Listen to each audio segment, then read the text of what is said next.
You get the raise. It's official. New number, new contract, new confidence.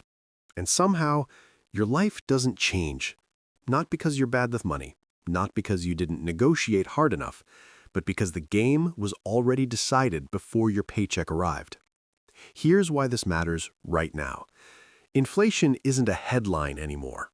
It's rent, groceries, insurance, coffee that costs more every month for reasons no one can explain without shrugging. And everywhere you look, you hear the same advice. Earn more, ask for a raise, switch jobs, upskill. So you do. Yet year after year, most salaries lose the race anyway. That's not an accident. Let's rewind. Inflation isn't just prices going up. It's money quietly losing weight.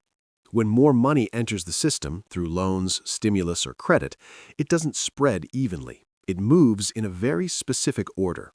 First, it hits financial markets, then large institutions, then corporations. Workers come last. By the time higher wages reach you, prices have already adjusted.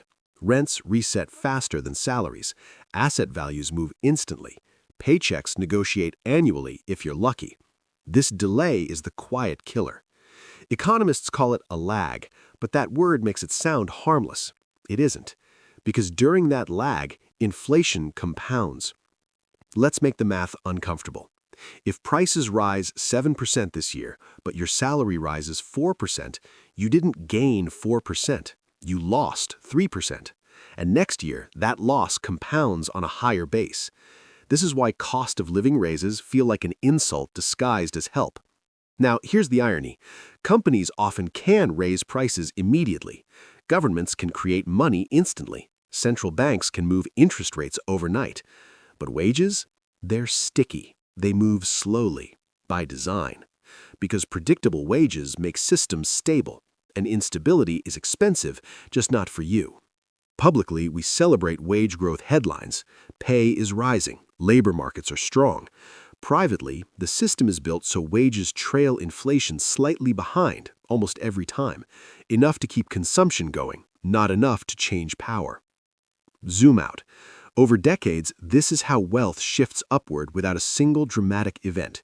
No crash, no villain, just math, timing, and incentives doing their work quietly.